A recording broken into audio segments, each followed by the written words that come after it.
पुर्खाले सिर्जेको सम्पत्ति हाम्रो कला र संस्कृति। भक्तपुर नगरपालिकाको प्रस्तुति खोपसा भक्तपुर आवाज। पुर्खाले सिर्जेको सम्पत्ति हाम्रो कला र संस्कृति। जो जलपा नमस्कार। भक्तपुर नगरपालिकाद्वारा सञ्चालित रेडियो प्रस्तुति खोपसा भक्तपुर आवाजमा यहाँलाई हार्दिक अभिवादन। कार्यक्रम खोपसा तपाईले साताको दिन विभिन्न दिन सुन्न सक्नुहुन्छ, जस अन्तर्गत हरेक सोमबार बिहान 7:30 बजेदेखि 8 बजेसम्म भक्तपुर नगरको शिक्षा, स्वास्थ्य र पर्यटन सम्बन्धी विषयवस्तु सुन्न सक्नुहुन्छ भने हरेक बुधबार बिहान 7:30 बजेदेखि 8:30 बजेसम्म खोपसाको बुलेटिन विशेष प्रस्तुति सुन्न सक्नुहुन्छ र हरेक शुक्रबार साँझ 36 बजेदेखि 7 बजेसम्म भक्तपुर नगरको कला, संस्कृति र सम्पदा विशेष प्रस्तुतिसँग जोडिन सक्नुहुन्छ मात्र भक्तपुर FM 105.4 मेगाहर्जको रेडियो तरङ्ग मार्फत। साथै देश विदेशका विभिन्न स्थानमा रहनुहुने तपाईँ श्रोताले हामीलाई www.bhaktapurfm.com.np लगइन गरेर वा युट्युब च्यानल खोपसा मार्फत पनि सुनेर साथ दिन सक्नुहुन्छ। र सधैँझै खोपसाको बुधबार विशेष श्रृङ्खलाका साथमा म प्रस्तुता सन्ध्या ह्युङ्गोजु लगायत खोपसा परिवार उपस्थित भइसकेका छौँ। आजको श्रृङ्खलामा भक्तपुरमा कालो दिवसका रूपमा स्मरण गरिने 2045 साल भाद्र 9 गतेको भक्तपुर काण्डको सिरिफिरमा रहेर विशेष चर्चा गर्नेछौँ। कार्यक्रममा भक्तपुर काण्डको तत्कालीन पृष्ठभूमि र राजनैतिक परिवेश सम्बन्धमा तत्कालीन काण्डका भुक्तभोगी रोशनमैया सुवालसँग अन्तरङ्ग कुराकानी गर्नेछौँ। त्यसैगरी भक्तपुर काण्डमा प्रत्यक्षदर्शी तथा भुक्तभोगीहरूको अनुभव र युवा पुस्ताले ध्यान दिनुपर्ने विषयलाई आजको जनताको आवाजमा समेट्नेछौँ।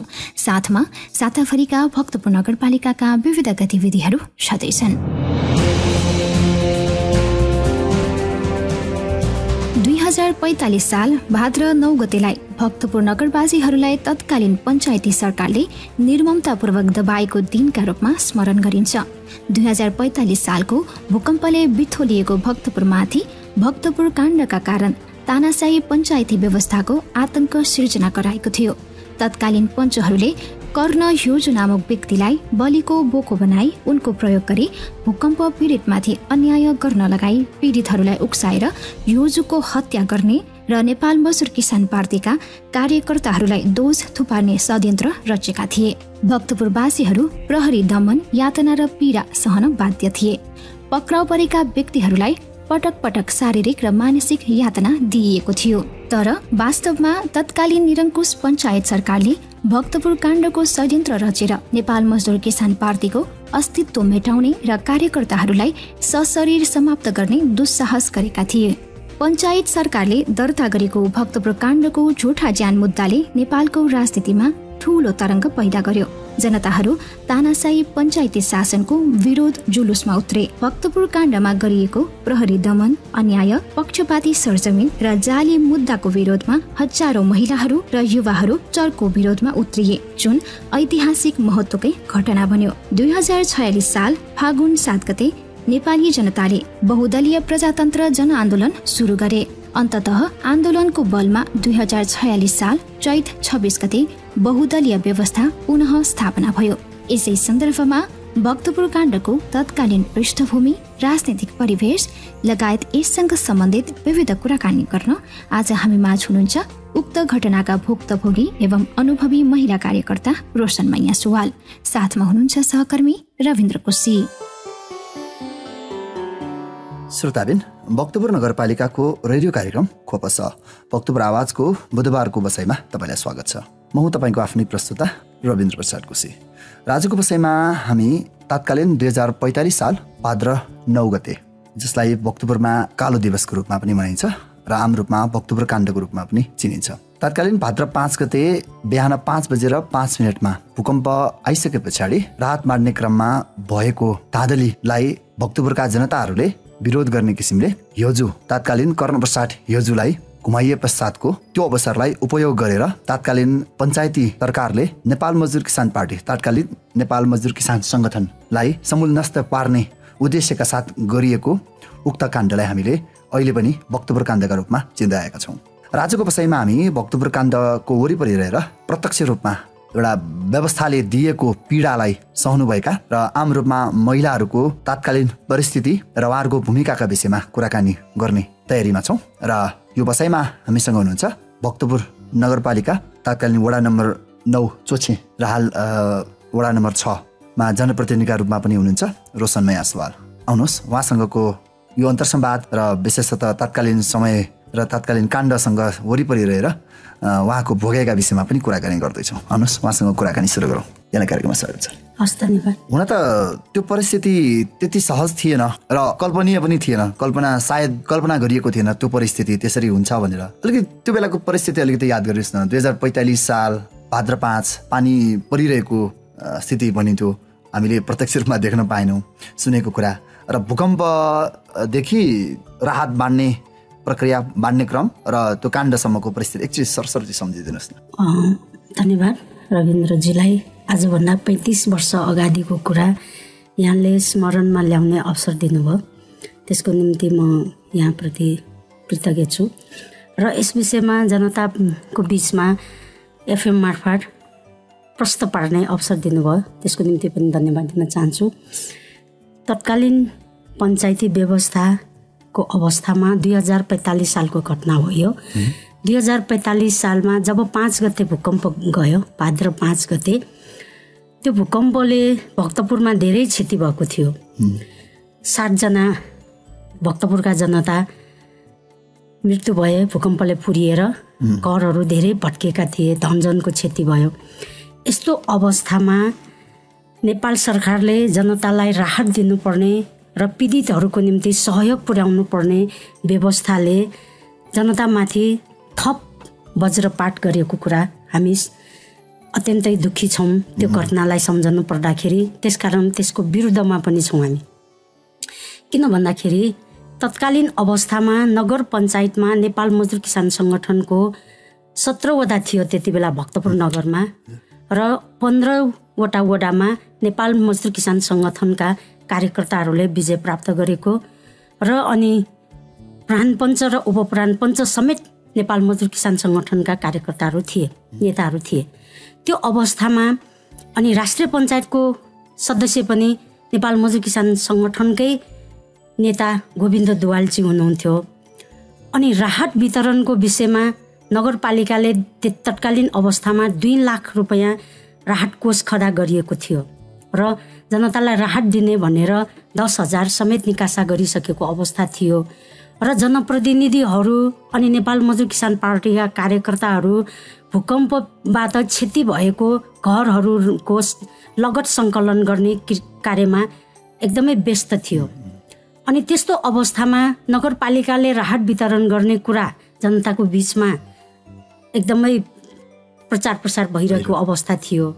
र अनि कहाँनिर जनताले थाहै नपाउने गरी नेपाल सरकारले, त्यति बेलाको पञ्चायत सरकारले कर्णप्रसाद हिजोलाई राहत वितरण गर्ने जिम्मा दियो भन्ने कुरा 81 हल्ला चल्यो 9 गते।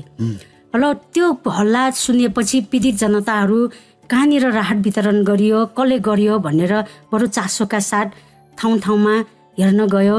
कहिले दरबार स्क्वायरमा भनियो, कहिले गोलमदीमा भनियो, कहिले सूर्योदय स्कुल रहेको स्थित हनुमान घाटमा भनियो।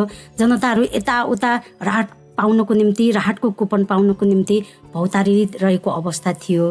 र त्यहाँ राहत वितरणमा कर्णप्रसाद हिजो जो 38 सालमा नेपाल मजदुर किसान सङ्गठनबाट विजय गरेको अथवा जितेको निर्वाचित सांसद थियो, त्यो मान्छे जनताको, भक्तपुरको जनताको कथा व्यथा र समस्यालाई संसदमा पुर्याउनु, सत्ता पञ्चायतमा प्रवेश गरेर जनताको मतमाथि नै अपहेलित गर्ने, जनतालाई विश्वासघात गर्ने, जनद्रोही भनेर सबैले चिनिसकेको व्यक्ति।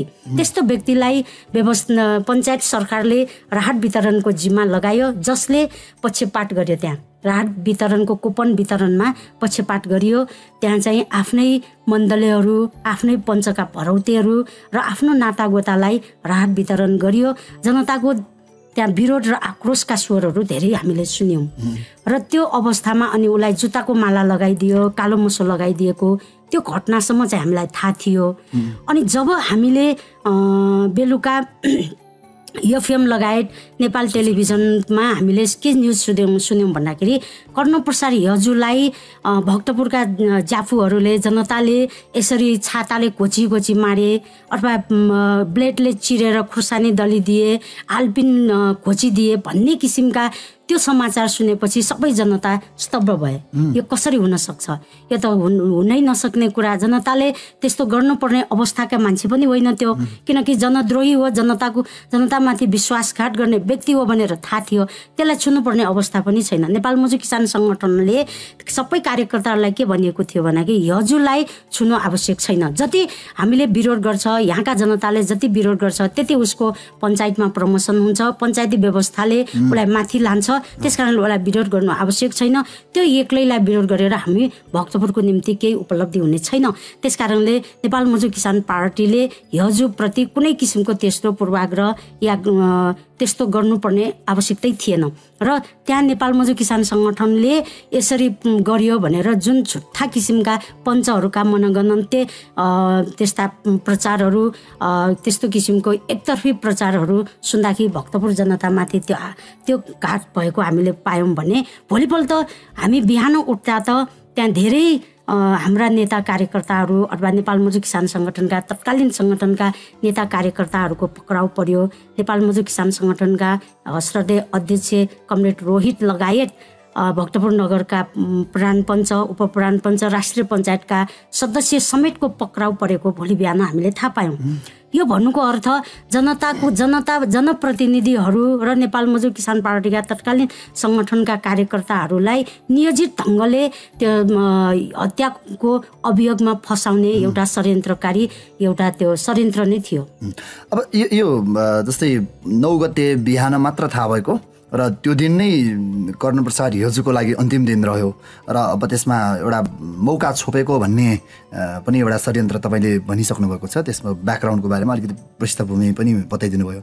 र यो बिचमा विशेष त तात्कालीन रूपमा नेपाल मजदुर किसान सङ्गठनलाई नै समूलनष्ट गर्ने भन्ने प्रयोजनको कुरा पनि आयो र त्यो मृत्यु हुनु अगाडि नै कार्यकर्ताहरू, नेता कार्यकर्ताहरूलाई घरबाटै समातिएको त्योबाट पनि अलिकति स्पष्ट हुन्छ। र जबकि त्यसको भोलि बिहान मात्र थाहा भयो कि हिजो भन्ने मरेको छ, मृत्यु भयो भन्ने कुरा पछि आइसके पछाडि अनि भोलिपल्ट फेरि रोहितलाई फाँसी दे भनेर मलामी पनि आएको भनिन्छ नि। अवश्य पनि त्यो बेला हिजो मृत्यु हुने व्यक्ति नै होइन, त्यहाँ त्यो अवस्थाको स्थिति नै थिएन त्यहाँ। अनि पञ्चायतले नै नियोजित ढङ्गले नै उसलाई हत्या गरिदियो। पञ्चायती व्यवस्थाले हिजोलाई हत्या गरिदियो र राति 8-9 बजेदेखि नै प्रहरीहरू भक्तपुरमा एक हिसाबले युद्धको मैदान जतिकै थियो, प्रहरीको तैनात थियो र सबै नेता कार्यकर्ताहरूको ढोका फोडेर सुतिरहेहरू, बिरामी परिरहेहरूलाई समेत पक्रेर जेलमा कोचिदियो। कोही पनि को परिवारका सदस्यहरूलाई भेट्न दिएन, कसैलाई भेट्न नदिएर अमानवीय यातना दियो भन्ने कुराहरू हामी त्यति बेलाको पीडालाई अहिले पनि महसुस गरिरहेका छौँ। अब यो समय त्यति नै सकिएन, यो सुरुवात भयो। सुरुवातमा एउटा भाद्र 9बाट सुरुवात भइसके पछाडि यो त लगभग के भन्छ 2047 साल 46 साल चैतसम्म, हजुर 46 साल चैतसम्मको अवधि भयो। यो बिचमा जस्तै अब यहाँ अलिकति मैले यो बिचको भूमिका, यो बिचको समयावधि पनि एकदमै स्मरण गर्नुपर्छ जस्तो लाग्छ र भक्तपुरका आम रूपमा महिलाहरूले यो बिचमा पनि धेरै ठुलो भूमिका खेलेको भन्ने छ र तपाईँ पनि प्रत्यक्ष रूपमा कतातिर भुक्तभोगी हुनुभयो। के छ तपाईँको पारिवारिक पृष्ठभूमि यसमा कसरी जोडिएको छ? यसमा चाहिँ सबै भक्तपुरका जनताले दुःख र पीडा सहेकै थिए।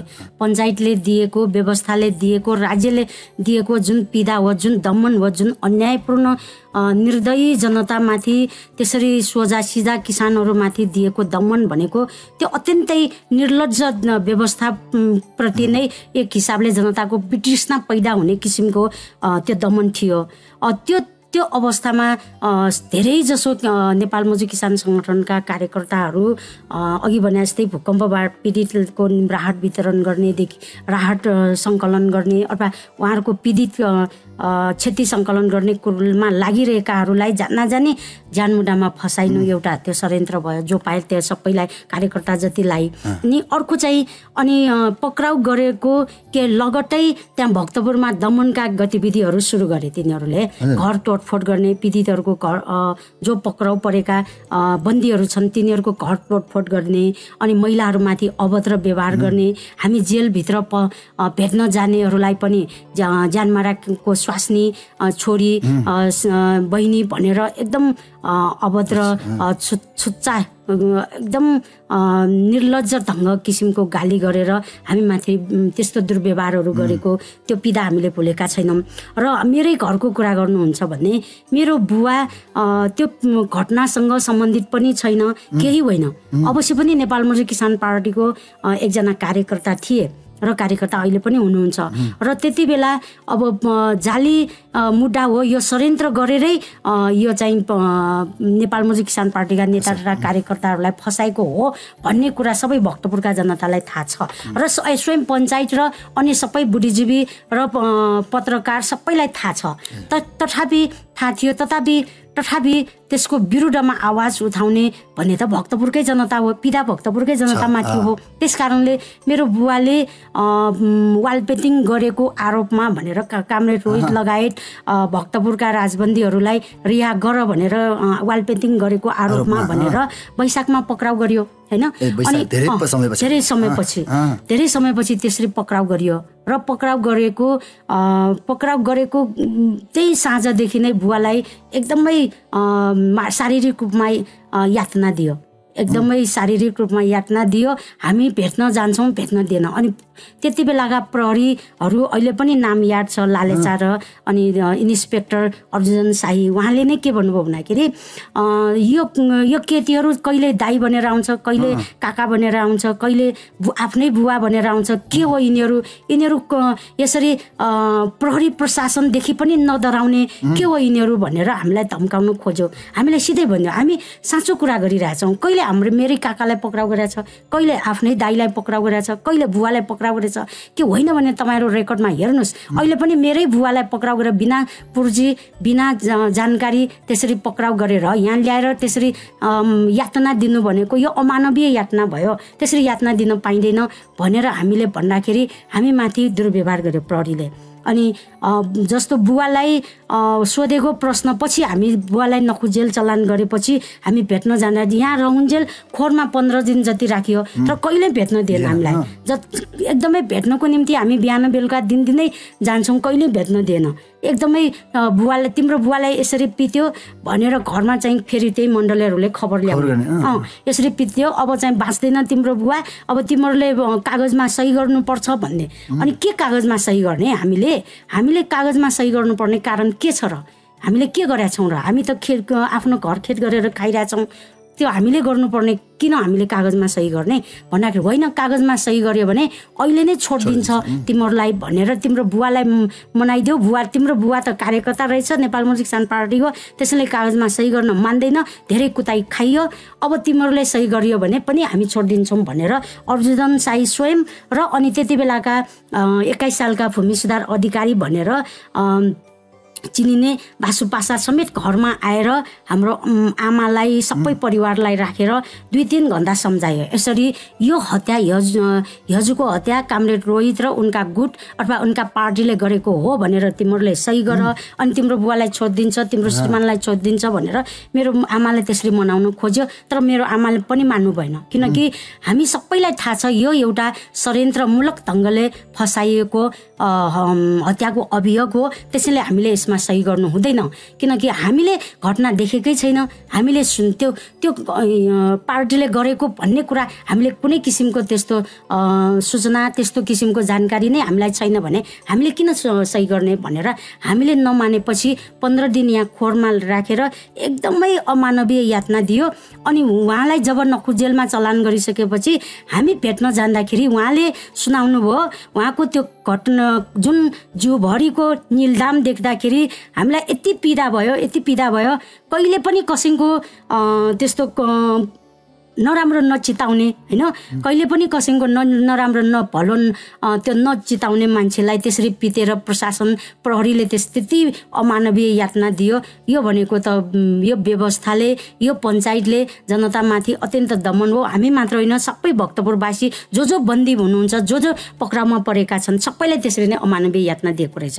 अनि बुवाले सुनाउनु भयो, महिनौसम्म त्यो तातो पानी र त्यो नुनमा खुट्टा चोपेर त्यो जुन दामलाई खुर्काउन खोज्दा, नाइफले खुर्काउन खोज्दा पनि महिनौसम्म त्यस्तो भयो। त्यति दाम बस्दै गरी पितेको थियो। त्यसकारणले त्यसरी धेरैजनालाई पितेका छन्। जस्तै ज्ञानबहादुर दाईलाई कानबाट रगतै आउने गरी पितेको होइन। त्यसपछि कृष्णभक्त दाईको मुखै यति ठुलो थियो, हामी हेर्न जाँदाखेरि सबै जिउ सुनिएको अवस्थामा थियो भन्ने धेरैजनालाई त्यसरी पिटिएको हामीले पायौँ।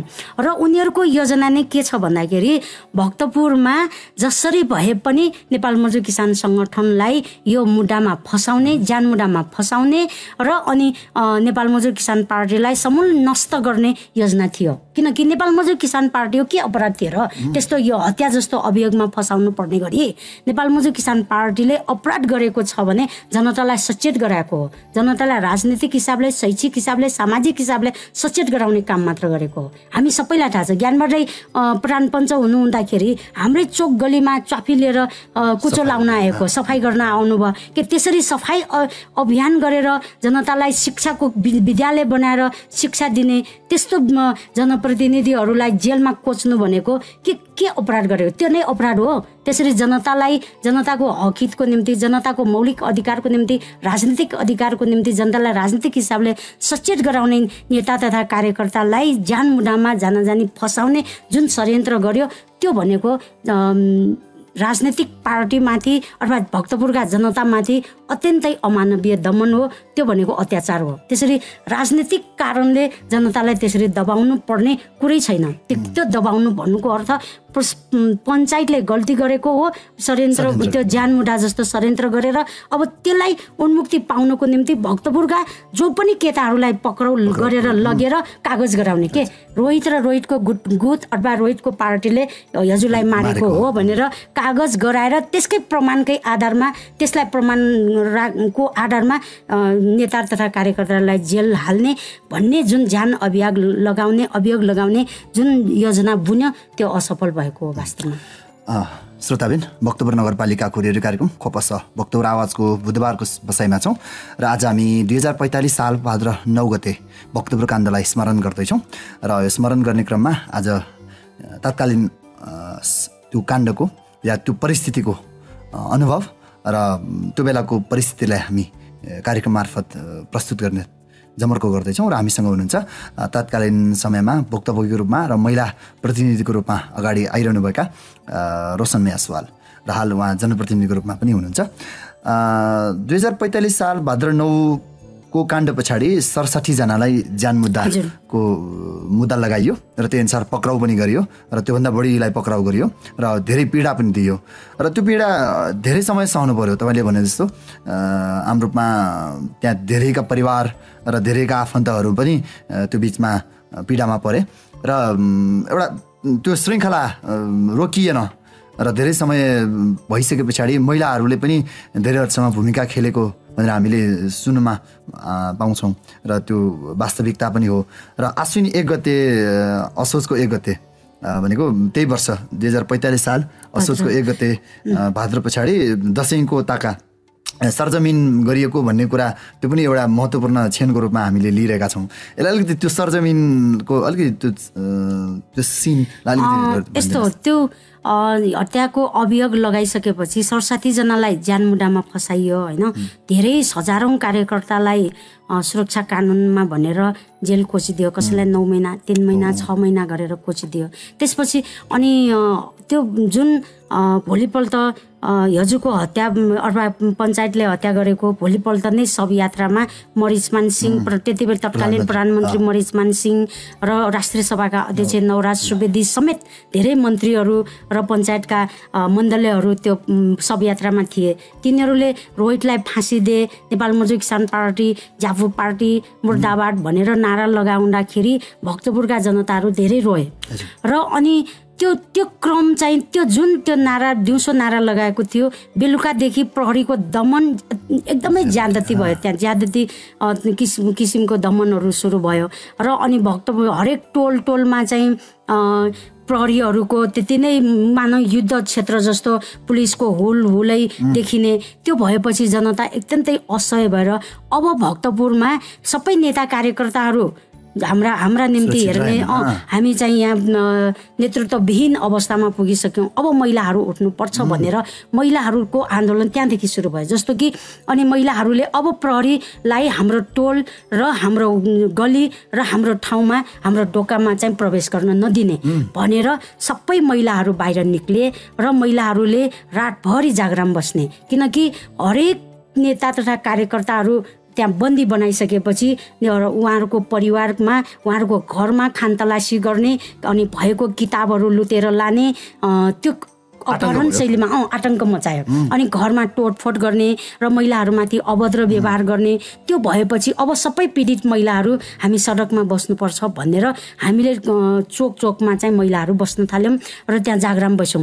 अनि त्यही सिलसिलामा अब सरजमिन त हुन्छ नै, यो घटनाको विषयमा एक दिन त सरजमिन हुन्छ, तर सरजमिन बक्नको निम्ति हामी सबै तयार हुनुपर्छ भनेर सबै महिलाहरू त्यहाँ तयार थिए। हामीले देखेका र हामीले भोगेका साँचो कुरा हामी बताउन पाउनुपर्छ सरजमिनमा भनेर सबैजना तयार थिए। तर सरजमिन कुन दिन गर्यो भन्दाखेरि जनता र पीडितलाई जानकारी नै नदिइकन त्यो सरजमिन शनिबारको दिन आश्विन 1 गते गर्यो। कहाँसम्म न्यायको कुरा हो? शनिबार, त्यो पनि पीडितका महिलाहरू अथवा पीडित जनतालाई जानकारी नै नदिइकन, खबरै नदिइकन त्यसरी गर्दाखेरि अनि सरजमिन कहाँ गर्यो? त्यही घटनास्थल भनेर हनुमान ढोका सूर्योदय स्कुलमा गरियो।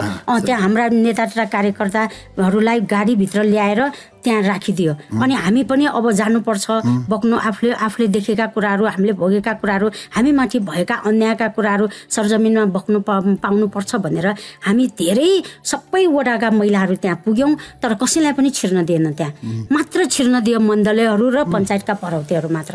न त्यहाँ पत्रकारलाई छिर्न दियो, न मानव अधिकारवादीहरूलाई छिर्न दियो, न कुनै किसिमको वकिलहरूलाई छिर्न दियो, कसैलाई पनि छिर्न दियो। एकतर्फी सरजमिन त्यति अमानवीय ढङ्गले त्यहाँ सरजमिन गर्यो। त्यो त्यहाँ सरजमिन स्थलमा वरिपरिमा जनताको उपस्थिति त्यति थियो कि बाक्लो उपस्थिति थियो र त्योभन्दा बढी पुलिसहरूको उपस्थिति थियो। पुलिसहरूले एकदमै चेन बार लगाएर 2-4-5 किसिमको बार लगाएर त्यहाँ भित्र छिर्न सकिने अवस्था नै नहुने गरी त्यहाँ बार लगाइदियो। अनि दिनभरि त्यहाँ हामी हेर्यौँ भयो, सरजमिनमा बक्न जान्छौँ भनेर सबैजना आक्रोशित थिए। त्यहाँ आफूले साँचो कुरा बोक्नको निम्ति हाम्रा नेताहरू निर्दोष छन्, उनीहरूलाई छोडाउनको निम्ति हामी तयार छौँ भनेर, हामी बक्न तयार छौँ भनेर सारा जनता त्यहाँ उभिए। तर त्यहाँ भित्र छिर्न दिएन। त्यहाँ त्यो सरजमिन एकतर्फी भयो। त्यो एकतर्फी सरजमिनको विरुद्ध राति जुलुस भयो। त्यति बेला पुलिसले एकदमै निर्दयी ढङ्गले लाठीचार्ज गरेको थियो।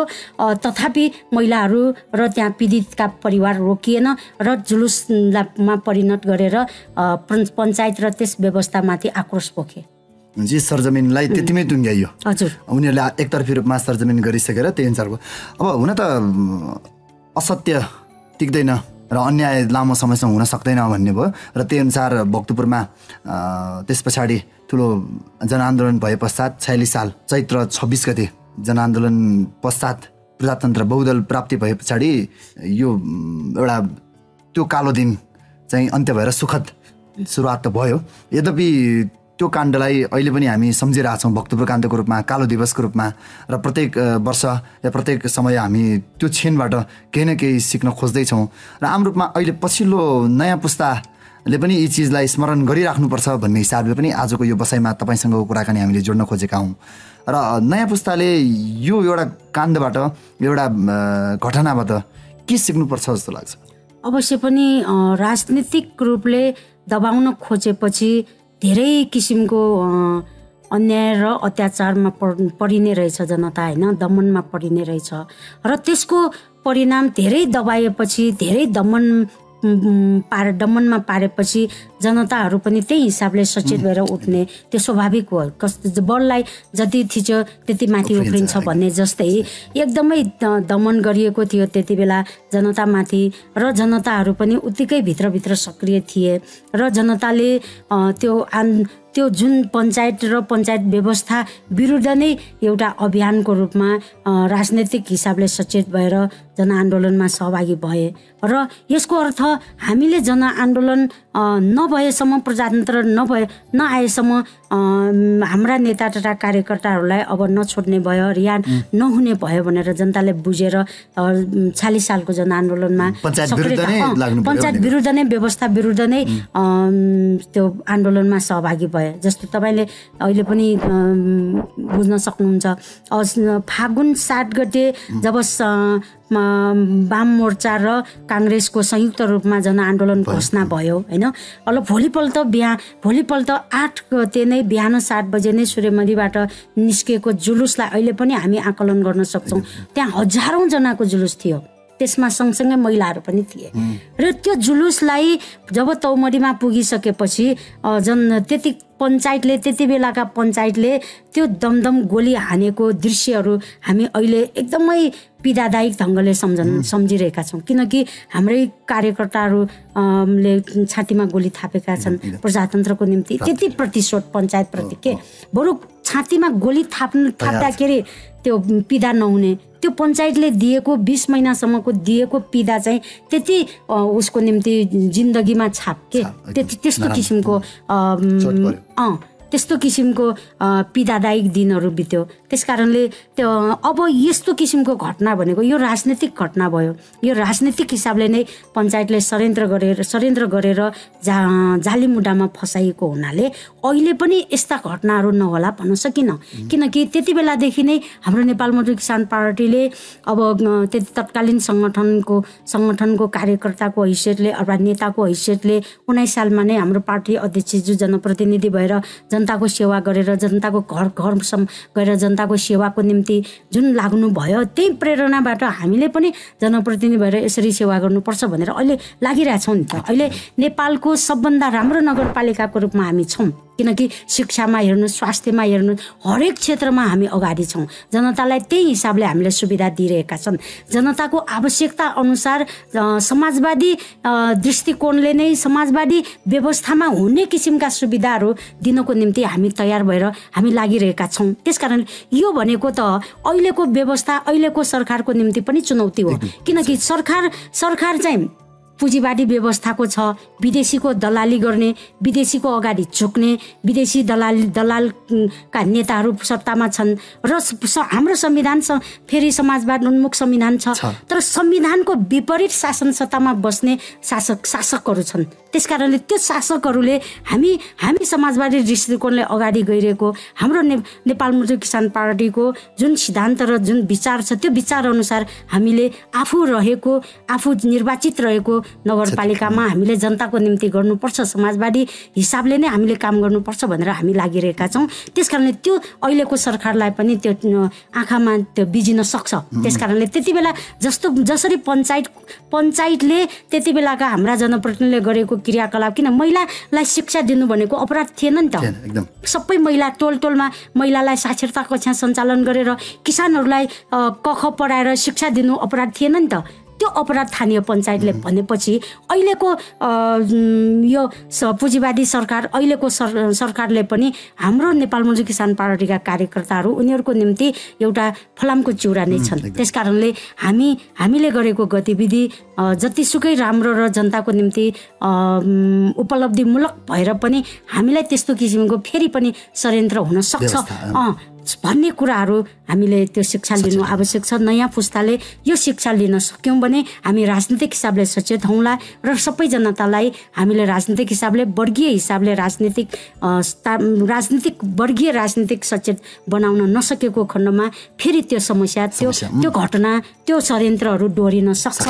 हामी सचेत हुन आवश्यक। एकदमै। यो बिचमा अब भक्तपुर नगरपालिकाको रेडियो कार्यक्रम खोपस भक्तपुर आवाजको यो बसाइ लगभग हामी अन्त्यमा आइसक्यौँ र कुराकानीको क्रममा हामीले आम रूपमा भाद्र 9 गते 2045 साल भाद्र 9 गतेको घटनालाई स्मरण गऱ्यौँ र आजको बसाइको लगभग अन्तमा आइसक्यौँ र तपाईँ धेरै कुराकानी भयो तत्कालीन समयको त्यो परिस्थिति र तपाईँको आफ्नो अनुभव र नयाँ पुस्ताले सिक्नुपर्ने पाठका विषयमा पनि कुरा गऱ्यौँ।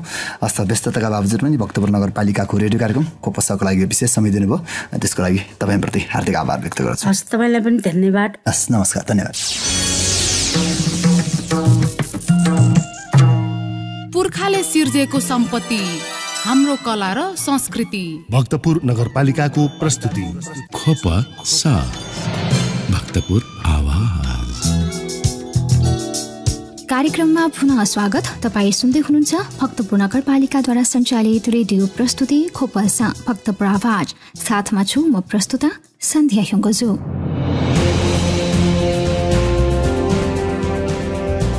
निरङ्कुश पञ्चायती व्यवस्थाका प्रतिक्रियावादीहरूले 2045 भदौ 9 गते भक्तपुर काण्डको षड्यन्त्र रचेका थिए। तत्कालीन नेपाल मजदुर किसान संगठनले प्रतिक्रियावादी भन्दा प्रतिक्रियावादी सङ्घ संस्थाभित्र पसेर देश र जनताको इमान्दारीपूर्वक सेवा गरेको कारण असह्य भएर प्रतिक्रियावादीहरूले उक्त षड्यन्त्र रचेका थिए। पञ्चायती व्यवस्थाभित्र पसेर नेपाल मजदुर किसान पार्टीले सामन्तवादको विरोध गरेको थियो। नेपाल मजदुर किसान पार्टीले सामन्तवादको मात्र होइन, भारतीय विस्तारवाद, अमेरिकी साम्राज्यवाद र उपनिवेशवादको विरोध गर्दै आएको हो।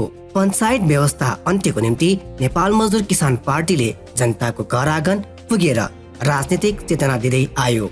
कम्युनिस्ट पार्टीको सिद्धान्त र विचारको प्रसार गर्दै आयो। यसैको परिणाम जनमत संग्रहमा भक्तपुरमा बहुलवादी पक्षको बहुमत आयो। नेपाल मजदुर किसान पार्टीले भ्रष्ट पञ्च मण्डले र प्रतिक्रियावादीहरूको विरोध गरेर जनता सामु उदाङ्ग्याउने काम गर्यो। निरङ्कुश राजतन्त्र, संवैधानिक राजतन्त्र र पुँजीवादी गणतन्त्र शोषणमा आधारित राजनीतिक व्यवस्था भएको हुँदा कम्युनिस्ट पार्टीको हैसियतले नेमकिपाले विरोध गर्नु स्वाभाविक हो। नेमकिपाले स्थापना कालदेखि राजनीतिक र मौलिक अधिकारको निम्ति सङ्घर्ष गर्दै आएको थियो। पञ्चायती दमन र भ्रष्ट पञ्चहरूको विरोध गर्दै आएको थियो। प्रतिगामीहरू प्रगतिशील विचार र प्रगतिशील विचार राख्ने दल र दलका नेताहरूलाई मन पराउँदैनथे। पञ्चायती शक्ति, दमन, हस्तक्षेप र शोषणको विरोध गर्दै आएको नेमकिपामाथि पञ्चायती शासकहरूले शत्रुको नजरले हेरे। पञ्चायती सामन्तीवादीहरूले नेमकिपाका नेता, कार्यकर्ता र समर्थकहरूलाई शत्रुको रूपमा हेरेर बेला बखत दमन गर्दै आएका थिए। जाली मुद्दा लगाउँदै निरुत्साहित पार्ने, पञ्चायती व्यवस्थाको विरोध गर्यो भनेर जेल नेल राख्ने काम गरेका थिए। यसरी जाली मुद्दा लगाउने एउटा राज्य स्तरको षड्यन्त्र थियो भक्तपुर काण्ड। पञ्चायती राज्य स्तरबाट रचिएको यो षड्यन्त्रको मूल उद्देश्य तत्कालीन नेपाल मजदुर किसान संगठन नष्ट गर्नु थियो। पार्टीका मुख्य नेता तथा कार्यकर्ताहरूलाई राजनीति छोडाउने ध्येयले भक्तपुर काण्डको बेला फाँसीको माग गरिएको थियो।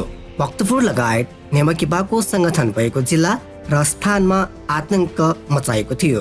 सयौं नेता, कार्यकर्ता, समर्थक मात्र होइन, रिसबीको आधारमा सर्वसाधारण जनतालाई समेत पक्राउ गरिएको थियो। शारीरिक र मानसिक यातना दिएको थियो। कार्यकर्ताको घर घरमा पुगी तोडफोड गरिएको थियो। कार्यकर्ताका आमा बुबा र परिवारका सदस्यहरूलाई मानसिक यातना दिएको थियो। काण्डकै कारण प्रतिक्रियावादीहरूले भक्तपुर नगरपालिका हातमा लिए। भक्तपुर नगरका विद्यालयहरू हातमा लिए। यसरी पञ्चायती शासकहरूले भक्तपुरमा आतंक मचाए। नेमकिपालाई नष्ट गर्न षड्यन्त्र गरेको कारण नेमकिपाले देशका विभिन्न जिल्लामा भक्तपुर काण्डको विरोध तथा हत्सर्ना कार्यक्रम मार्फत पञ्चायती शासकहरूको निन्दा गर्दै जनतालाई सुसूचित पार्दै आएको छ। त्यस घटनाबारे नयाँ पुस्तालाई चिचित पार्दै आएको पनि छ। एकातिर पञ्चहरूलाई पञ्चायती शासकहरूले गलत सूचना दिए भने अर्कोतिर देशको गुप्तचर विभागको दृष्टिकोण नै गलत थियो। उनीहरूको हसुवाको भरमा गरिएको रिपोर्टका आधारमा राज्य स्तरबाट षड्यन्त्र रचेको थियो। तर त्यही षड्यन्त्रका कारण पञ्चायती व्यवस्था बदनाम भयो र अन्त्य भयो। कुनै पनि त्यस्ता षड्यन्त्र फेरि हुन सक्छ। त्यसकारण हामी सधैँ सचेत रहनुपर्छ। षड्यन्त्रकारीहरूको षड्यन्त्रदेखि सावधान हुनुपर्छ। अहिले पनि शत्रु र मित्र चिन्नुपर्छ। शत्रुको विरोध गरिरहनुपर्छ। वर्गीय समाजमा वर्ग सङ्घर्ष स्वाभाविक छ। पञ्चायत व्यवस्था विरुद्धको आन्दोलन वर्ग सङ्घर्ष नै हो। यस्तो सङ्घर्ष अहिले पनि खाँचो छ। मजदुर दैनिकको सहयोगमा श्रीराम काशीछको रिपोर्ट।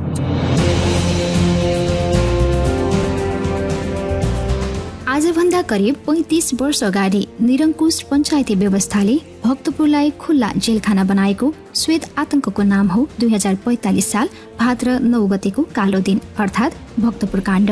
भक्तपुर काण्डका पीडितहरूको घाउ अझै पनि आलो छ। उक्त घटनाका कारण नेपाल मजदुर किसान पार्टीका नेता कार्यकर्ताहरूले भोगेका शारीरिक र मानसिक पीडा, यातना र उनका परिवारले पाएका दुःखहरू अत्यन्तै मार्मिक छन्। इतिहासलाई बङ्ग्याउन खोज्नेहरू समाजमा थुप्रै छन्। अतः भुक्तभोगीहरूका दुःख, यातना र सङ्घर्षबाट नयाँ पुस्तामा ज्ञान र चेतना सञ्चार गर्नु इतिहासलाई जीवित राख्नु हो। इतिहास फरक ढङ्गले दोहोरिन सक्ने प्रति नयाँ पुस्तालाई सचेत पार्नु अति आवश्यक छ। यसै सन्दर्भमा तत्कालीन भक्तपुर काण्डका प्रत्यक्षदर्शी एवं भुक्तभोगीहरूको अनुभव प्रतिक्रिया सुनौ आजको जनताको आवाजमा।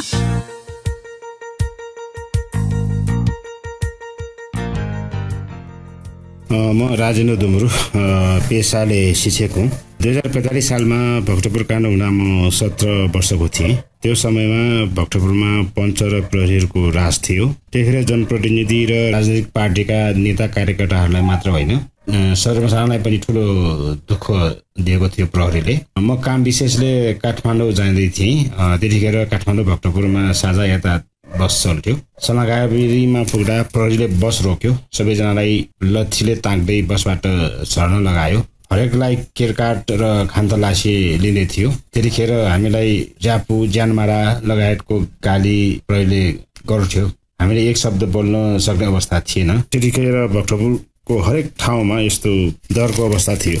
मेरो मामा कृष्ण भक्त त्यो छिन सामान्य किसान थियो। स्थानीय एकजना पञ्चायतको नजिक पर्ने व्यक्तिसँग उहाँको रेसिपी थियो क्यारे।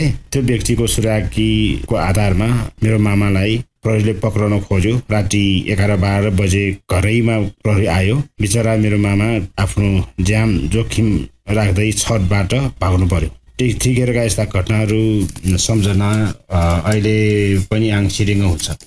वास्तवमा हिउँझोलाई पञ्चरले मारेको थियो। साखुथामा हिउँझो र उत्तम श्रेष्ठ उठेर हिँडेर प्रहरीको भ्यानमा बसेको मेरो आँखाले पनि देखेको थियो। सामान्य घाइते भएको व्यक्ति भोलि कसरी मर्यो? त्यो वास्तवमा पञ्चायत सरकारले गरेको हत्या नै थियो। त्यसको दोष नेपाल किसान सङ्गठनका पार्टी कार्यकर्ताहरूलाई लगाएर उनीहरूलाई फसाएर भक्तपुरमा सो सङ्गठन समाप्त पार्ने यो योजना थियो। त्यसकारण यो देश र जनताको लागि काम गर्ने व्यक्ति सङ्गठन जनताको बिचमा लोकप्रिय हुँदा राज्य सत्ताले यस्तो षड्यन्त्र गर्दो रहेछ भनेर आज हामीले बुझेका छौँ। यो घटनाको स्मरण गर्दै आइन्दा यस्तो घटना नहोस् भनेर हामीले यसको विरोध र भर्सना गरिरहेका छौँ। निराम लाखा, म पनपा वडा नम्बर 7 कोलमन्डी चोर्चामा बस्छु। त्यस बेलाको अनुभव निरङ्कुश ताना शाह पञ्चायती व्यवस्थाले भक्तपुर जुन नेपाल मजदुर किसान पार्टीलाई आमूल नष्ट गर्नको लागि विभिन्न क्रियाकलाप गतिविधि उनीहरूले चलाएको भित्रीबाट पछि थाहा पाएँ। अब खास त त्यस बेला जुन जो काण्ड भनिन्छ, त्यस बेला निर्वाचित नहुनेलाई जुन भक्तपुरमा अगाडि सारेर पछि पाठपूर्ण राहत वितरण गर्यो। त्यही राहत वितरणको सिलसिलामा विवाद भयो भन्ने कुरा सुन्नमा आयो। खास त त्यस बेला जनताहरू उकुस मुकुसमा थियो अनि 45 सालको काण्डले झन् त्यसलाई उग्र रूप लियो। त्यो बेला म खास त सिकर्मी काम गर्छु। अब त्यस बेला भक्तपुर काण्डको सिलसिलामा जुन 7 गते घटनाको हो, खास त सूर्यमणिबाट जुलुस विद्यार्थीबाट निकालेको विद्यार्थी मार्फत जुलुस सुरु हुँदै यहाँ अब खास त सूर्यमणिबाट सुरु कमल विनायक बाटोबाट च्यामासिङबाट यता सूर्यमती पुग्दै अब दत्तात्रेय पुग्दै हामी कोलुमनीमा जुलुस पुग्दाखेरि हामी चाहिँ अब घरबाट बिहान निस्केको हो। त्यस बेला हामी अब 2 जना साथी राजेन्द्र डुम्रु र म जुलुस अगाडि बढिसकेको रहेछ। त्यही जुलुसलाई हेर्नको लागि जुलुसमा सहभागी हुनको लागि हामी पछि गयौँ। जब त्यहाँ साकोटामा पुग्न साथ त्यहाँ जुलुसलाई टिटर गरेको रहेछ अनि हामी त्यहीबाट भित्र गल्लीबाट गैटीमा पुग्यो। त्यसपछि यता मूल बाटोमा पुग्दाखेरि पञ्चायतका भरोटेहरूले गोली हानेर थुप्रै आन्दोलनकारीहरूलाई घाइते बनायो। त्यस सिलसिलामा हाम्रो स्थानीय चोर्चावासीहरू 2 जना पर्यो, राजकुमार डुम्रु र राजेन्द्र डुम्रु। राजकुमार डुम्रुलाई गोलीबाट घाइते हुनुभयो। पछि हामी उहाँलाई गल्ली बाटोबाट अरू साथीहरूले पनि सहयोग गर्दै लाकुलाचमा पुर्याए। त्यसपछि स्ट्रेचरमा राखेर भक्तपुर हस्पिटलमा पुर्याए। त्यसपछि त्यहाँ नर्स डाक्टरले उपचार गर्ने सिलसिलामा सबै नर्सहरू आतियो। त्यसपछि उपचार गर्न गाह्रो मानेर वीरस्थलमा रेफरको लागि पठायो।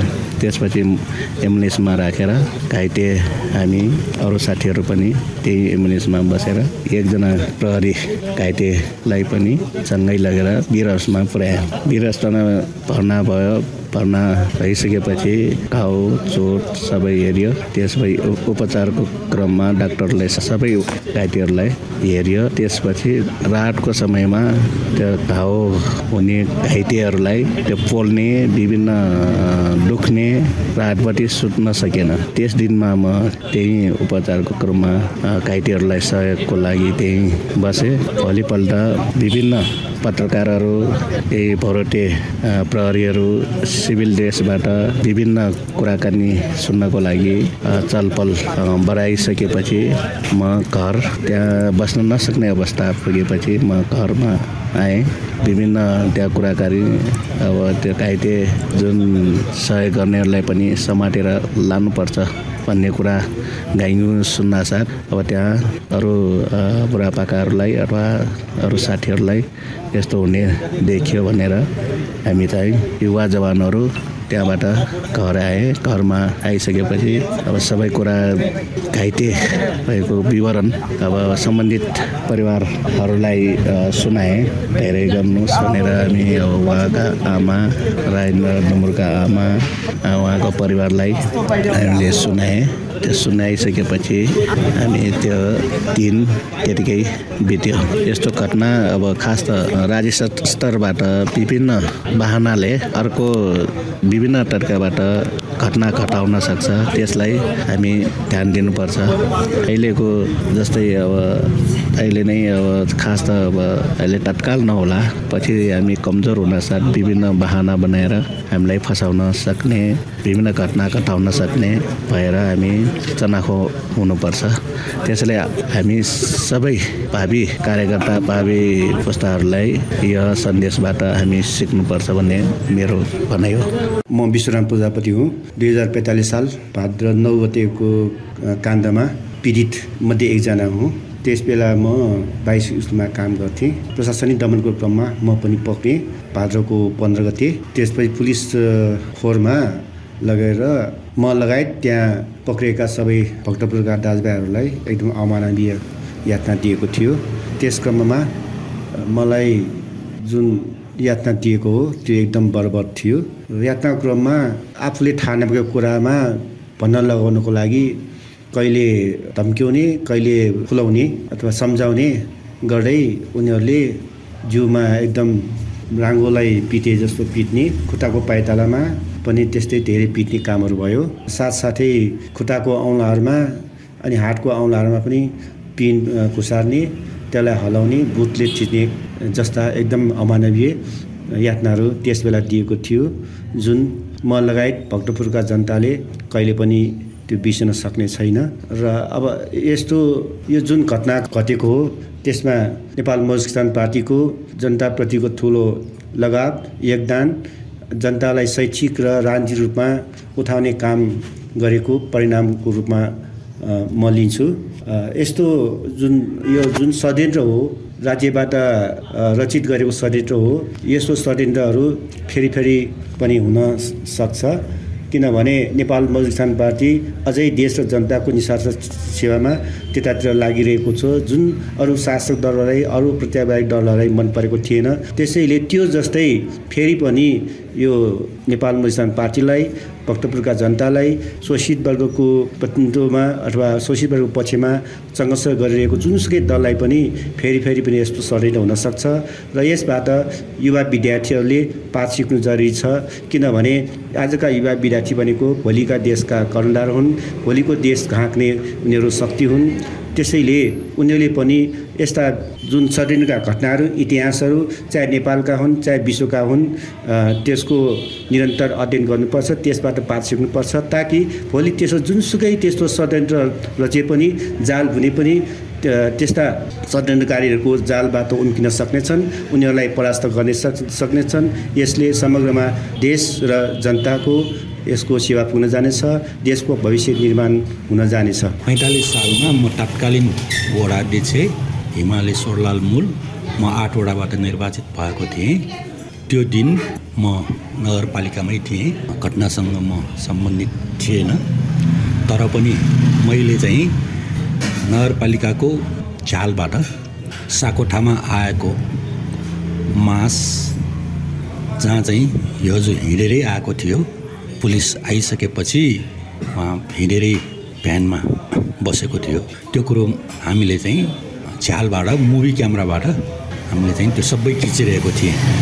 यस हिसाबले चाहिँ उहाँ मासबाट जुलुसबाट आउँदाखेरि पनि हिँडेरै आएको, हिँडेरै भ्यानमा बसेको त्यस्तो व्यक्ति अचानक मृत्यु भएको खबर चाहिँ हामीले पायौँ। यसले के जनाउँछ भन्दाखेरि यो एक राज्य स्तरबाट नै रचेको षड्यन्त्र हो, किनकि मेरै वडामा बजारका केही व्यक्तिहरूले कुपन पाए राहतको लागि, तर कर्णप्रसाद हिजो कुपन लिएर जहाँ भूकम्प पीडितहरू बसेको थियो त्यो ठाउँमै गएर उहाँले कुपन वितरण गरेको थियो। उदाहरणको लागि चन्देश्वरीको पार्टीमा भूकम्प पीडितहरू बसिरहेको थियो, त्यहाँ उहाँले कुपन बाँड्यो। त्यसपछि आदर्श आजाद माविमा जानुभयो, त्यहाँ बसेका व्यक्तिहरूलाई कुपन बाँड्यो। त्यसपछि सूर्योदय माविमा गएर कुपन बाँड्यो। यसरी वास्तवमा कर्णप्रसाद हिजोले पीडितहरू बसेकै ठाउँमा कुपन बाँडेको थियो, तर एउटा पक्षले उसलाई थाहै नदिइकन अर्को कुपन बाँधिरहेको थियो, जो चाहिँ भूकम्प पीडित थिएन। त्यो कुरो व्यापक रूपमा हल्ला चलायो। त्यो हल्ला चलाउनेहरू खेतमा, घर टोलमा गएर हल्ला चलाउनेहरू तत्कालीन मण्डलीहरू नै थिए। टाइगर टिमका व्यक्तिहरू विशेष सक्रिय थिए। यसरी टोलमा मान्छेहरूलाई उक्साएर मास जम्मा गरेको थियो। यसरी एउटा सरकारले सुनियोजित रूपमै उहाँको एउटा हत्याको प्रयास गरेको भन्ने कुरो त्यस अवस्थाले जनाउँछ। र म चाहिँ घटनासँग म थिएन, तर पनि धेरै नेता र कार्यकर्ताहरू जो घटनासँग सम्बन्धित थिएन तिनीहरूलाई 13 क अथवा सर्वोच्च हरण जन्मकैदको माग गरेर मुद्दा दायर गरेको थियो। यस हिसाबले यो पञ्चायती व्यवस्थाबाट नेपाल मजदुर किसान सङ्गठनका तत्कालीन कार्यकर्ताहरू, नेताहरूलाई जेलमा राखेर सङ्गठनलाई निमित्तान्य पार्ने दुस्साहस चाहिँ गरेको भन्ने कुरो बुझ्न सकिन्छ। प्रतिक्रियावादी राज्य सत्ता, सामन्तवादी र पुँजीवादी राज्य सत्ताले आफ्नो विरोधीहरूलाई दबाउन यस्ता प्रयासहरू गरि नै रहन्छन्। त्यसकारण अब पनि पुँजीवादी व्यवस्थाको विरोधमा लड्ने व्यक्तिहरूलाई यस्तै विभिन्न षड्यन्त्रहरू रचेर यस्तै घटनाहरू घटाएर उनीहरूलाई दबाउने प्रयास गर्छन्, गर्दै जानेछन्। यही हामीले चाहिँ सिक्नुपर्छ र हामीले थाहा पाउनुपर्छ। र अहिले हामी धेरै यस्ता घटनाहरू छन् जुन कि षड्यन्त्र गरेपछि त्यसको दोषी को हो भन्ने पत्ता लाग्दैन। यदि कुनै आकस्मिक त्यस्तो घटनाहरू घट्यो भनेदेखि तत्काल तुरन्त दोषीलाई समातेर ल्याउँछ, तर षड्यन्त्रबाट रचेको घटनामा दोषीहरू पक्राउ पर्दैन, निर्दोषहरूलाई ल्याएर समातेर थुन्ने गर्छन्। त्यसकारण अहिले पनि हामी युवाहरूले यस्तै प्रतिक्रियावादी चालहरूबाट हामी सतर्क हुनुपर्छ। कसैको उक्साहटमा हामी चाहिँ लाग्नु चाहिँ हुँदैन। पुर्खाले सिर्जेको सम्पत्ति हाम्रो कला र संस्कृति। भक्तपुर नगरपालिकाको प्रस्तुति। खोप साथ भक्तपुर आवाज। कार्यक्रममा फेरि पनि स्वागत छ श्रोता मित्र। तपाईँ सुन्दै हुनुहुन्छ भक्तपुर नगरपालिकाद्वारा सञ्चालित रेडियो प्रस्तुति खोप भक्तपुर आवाज। साथमा छु म प्रस्तुता सन्ध्या छु। श्रोता, हामी कार्यक्रमको अन्तिम प्रस्तुतिमा छौँ। साताभरिका भक्तपुर नगरपालिकाका विविध गतिविधिहरूका साथमा छिन् सहकर्मी सरिता दुवाल। भक्तपुर नगरपालिकाका प्रमुख सुनिल प्रजापतिले देशलाई अन्तर्राष्ट्रिय जगतमा खेलकुदले महत्त्वपूर्ण भूमिका खेल्ने बताउँदै जिम्नास्टिक खेलको प्रशिक्षक कार्यक्रम आयोजनाले यो खेलको प्रवर्धन भई नयाँ खेलाडीहरू उत्पादन हुने विश्वास व्यक्त गर्नुभयो। नेपाल जिम्नास्टिक सङ्घको आयोजनामा भएको जिम्नास्टिक खेलको प्रशिक्षण तालिमको समापन कार्यक्रममा उहाँले खेलकुद अनुशासनसँग सम्बन्धित हुने एक किसिमको शारीरिक अभ्यास भएको बताउँदै भक्तपुर नगरपालिकाले यहाँको खेलकुद विकासको लागि विभिन्न गतिविधिहरूलाई आयोजना गर्दै आइरहेको बताउनुभयो। खेलाडीहरूलाई वर्षैभरि क्रियाशील राख्न भक्तपुर नगरपालिकाले नगर स्तरीय र विद्यालय स्तरीय खेलकुद प्रतियोगिता आयोजनाका साथै खेलाडी सम्मान कार्यक्रमलाई समेत निरन्तरता दिँदै आएको बताउँदै उहाँले भक्तपुर कला संस्कृति संरक्षण गर्न विभिन्न सांस्कृतिक प्रतियोगिताहरूको समेत आयोजनालाई जोड दिँदै आइरहेको बताउनुभयो। कार्यक्रमका विशेष अतिथि नेपाल जिम्नास्टिक सङ्घका अध्यक्ष एवं प्रतिनिधि सभा सांसद माननीय ध्रुवबहादुर प्रधानले भक्तपुर नगरपालिकाले सम्पदा संरक्षणमा उल्लेखनीय कार्य गर्दै आएको बताउँदै खेलकुद क्षेत्रमा भक्तपुर अग्रस्थानमा रहेको समेत बताउनुभयो। प्रशिक्षण तालिमले नयाँ खेलाडीहरू उत्पादन हुने विश्वास प्रकट गर्दै उहाँले प्रशिक्षणबाट प्राप्त ज्ञान र सिपलाई उपलब्धिपूर्ण ढङ्गले आफ्नो कार्यक्षेत्रमा प्रयोग गर्न समेत बताउनुभयो। नेपाल जिम्नास्टिक सङ्घ भक्तपुरको खेलकुद विकासमा आगामी दिनमा भक्तपुर नगरपालिकासँग सहकारी गरी अगाडि बढ्न उत्सुक भएको बताउँदै खेलाडीहरूले राष्ट्रिय हितको लागि समर्पित भएर काम गर्नुपर्ने समेत बताउनुभयो। भक्तपुर नगरपालिका वडा नम्बर 1 का वडा अध्यक्ष एवं युवा तथा खेलकुद समितिका संयोजक श्यामकृष्ण खत्रीले 2051 सालदेखि भक्तपुर नगरपालिकाले 6वटा खेलकुदको नियमित प्रशिक्षण सञ्चालन गर्दै आएको र 2076बाट भक्तपुर नगरपालिकाले जिम्नास्टिक खेलको प्रशिक्षण सञ्चालनमा ल्याएको सोही अवसरमा बताउनुभयो। खेलाडी उत्पादन गर्ने प्रारम्भिक थलो विद्यालय भएको हुँदा भक्तपुर नगरपालिकाले अध्यक्ष दीपक कृष्ण प्रजापति र उपाध्यक्ष बाबुराम थापाले जिम्नास्टिक खेलको महत्त्वबारे समेत प्रकाश पार्नु भएको थियो। कार्यक्रमका प्रमुख अतिथि र अतिथिहरूले तालिमका प्रशिक्षक, प्रशिक्षार्थी र प्रायोजकहरूलाई प्रशंसा पत्र वितरण गर्नुभएको थियो भने कार्यक्रमका विशेष अतिथि माननीय ध्रुवबहादुर प्रधानले खेल जगतमा लामो समय योगदान पुर्याउनु भएका शिवजी श्रेष्ठलाई दोसला उदाई सम्मान समेत गर्नुभएको थियो। भक्तपुर नगरपालिकाको आयोजनामा भएको 2 दिने भक्तपुर स्थानीय पथ प्रदर्शक रिफ्रेशर तालिम बिहिबार सम्पन्न भयो। कार्यक्रमका प्रमुख अतिथि भक्तपुर नगरपालिकाका प्रमुख सुनिल प्रजापतिले भक्तपुर नगरपालिकाले पर्यटकहरूको बसाई लम्ब्याउनेतर्फ विशेष ध्यान दिइरहेको बताउँदै भक्तपुरको पर्यटन क्षेत्रको विकास सँगसँगै रोजगारीको सृजना, जनताको आर्थिक व्यवस्थामा सुधार, आर्थिक गतिविधि चलायमान बनेको यथार्थबारे समेत प्रश्न पार्नुभयो। प्राकृतिक तथा सांस्कृतिक सम्पदाले गर्दा नेपालमा पर्यटन उद्योगको विकासको व्यापक सम्भावना रहेको उल्लेख गर्दै उहाँले पर्यटन उद्योगको विकास तथा विस्तार गरी राष्ट्रिय उत्पादन तथा आयमा वृद्धि, रोजगारीको अवसरहरू सृजना, नेपालको गौरवलाई अन्तर्राष्ट्रिय जगतमा प्रस्फुटित गरी मद्दत पुर्याउने बताउनुभयो। स्थानीय पथ प्रदर्शकहरूले पर्यटकहरूलाई सम्पदाको तथ्याङ्कको विश्लेषण वैज्ञानिक ढङ्गले गर्नुपर्नेमा जोड दिँदै उहाँले पर्यटक र नगरवासीहरूको नजरमा एक असल पथ प्रदर्शक भएर काम गर्न समेत मार्गनिर्देशन गर्नुभयो। संसारलाई आकर्षित गर्ने सम्पदाहरू नेपालमा रहेका छन् र सम्पदाको उचित व्यवस्थापन र शान्ति सुरक्षाको ग्यारेन्टीले पनि भक्तपुरमा पर्यटकहरूको आकर्षण बढ्दै गइरहेको समेत बताउनुभयो। त्यस्तै कार्यक्रममा उपप्रमुख रजनी जोशीले भक्तपुरको मौलिक वस्तुहरूको प्रवर्धनमा पथ प्रदर्शकहरूले विशेष भूमिका खेल्न सक्ने बताउँदै स्थानीय पथ प्रदर्शकहरूले समाज उत्थानतर्फ समेत जोड दिन आवश्यक रहेको बताउनुभयो। त्यसैगरी भक्तपुर नगरपालिका वडा नम्बर 9 का वडा अध्यक्ष रविन्द्र ज्याखोले उक्त कार्यक्रममा वातावरण समितिका सदस्य योगेन्द्र मान बिजुक्ष, भक्तपुर पर्यटन विकास समितिका अध्यक्ष दिपेश राज शर्मा र पर्यटक सूचना तथा सेवा केन्द्रका प्रमुख गौतम प्रसाद लासिवाले समेत सो कार्यक्रमका बारेमा बोल्नु भएको थियो।